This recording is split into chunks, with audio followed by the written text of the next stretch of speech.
அவர் ஆவி எவ்வளவு தெரியுமா?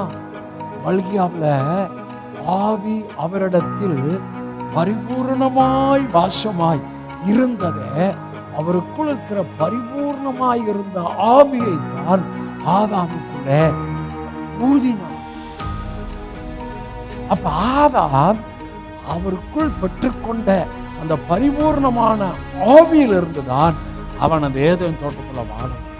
ஆண்டவருடைய சுவாசத்துல ஒண்ணு அவருடைய ஆவி, ஆண்டவருடைய சுவாசத்துல 2 கர்த்தருடைய வார்த்தை ஆவியாய் ஜீவனாய் இருக்கிறது.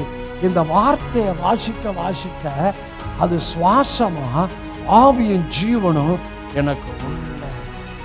வார்த்தையை வாசிக்க வாசிக்க அவருடைய ஆவியும் அவருடைய ஜீவனும் எனக்கு உள்ள. இதான் நியூ கவெனன்ட், இதான் நியூ டெஸ்டமென்ட். ஆமென்.